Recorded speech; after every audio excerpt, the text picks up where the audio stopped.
जय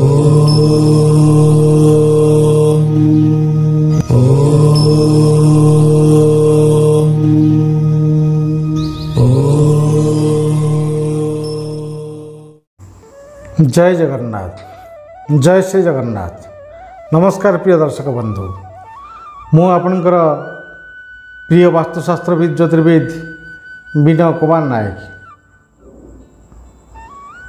आज बहु दर्शक बहु श्रोतांकर अनुरोध क्रमे प्राचीन शास्त्र अनुजाई केमिति गृह शुभाशुभ सहित वास्तु सुफल मिल से संबंध में अनुरोध करथिले।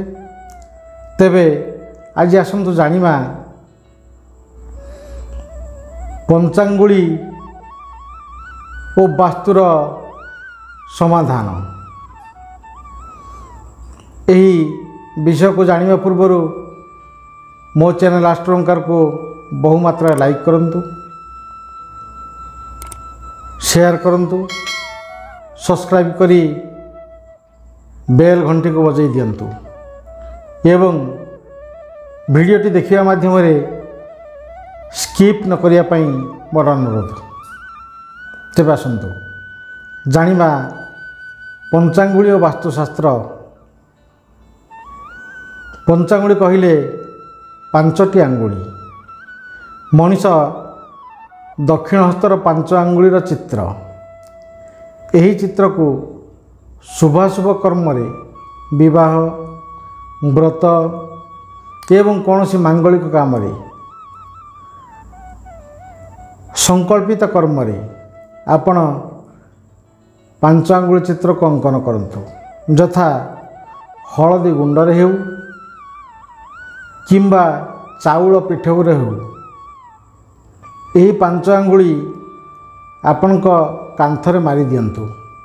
देखिए आपण बहु शुभाशुभर अधिकारी हो पारे। ये पांच आंगुली एक प्राचीन वास्तुतत्व एवं यह माध्यम एक सुंदर तत्व लुचि रही। पांच आंगुलीर तथ्य हेउछि पंचभूत। जो पंचभूत ये पृथ्वी सृष्टि होता है, जो पंचभूत को नहीं ये शरीर गठन करा जाता है, से पंचांगुली होची पंचभूतर प्रतीक। मृत्यु समय आंगुली नष्ट हो जाता है। मनीष मरीगला परे शरीर विघटन हो जाता है। सेतेबेले शुभाशुभ वास्तुर कौन सी प्रभाव नश्वर माटी शरीर उपर पड़ न था, किंतु मनीष बंची पर्यंत पंचतत्व कार्यकारी रही है। तेणु प्रिय दर्शक बंधु, आपण शुभाशुभ कार्य पंचांग व पंच अंगुलीर चिन्ह दियंतु। देखिए कार्यटी सुरुखुरी समाधान हेब, आपणकर मंगल हेब, वास्तु समस्या दूर हेब एवं आपण सुखी और निराम जीवन यापन करेंगे।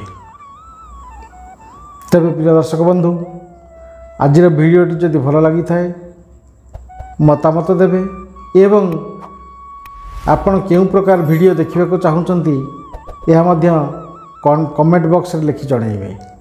आज पई रहूची नमस्कार।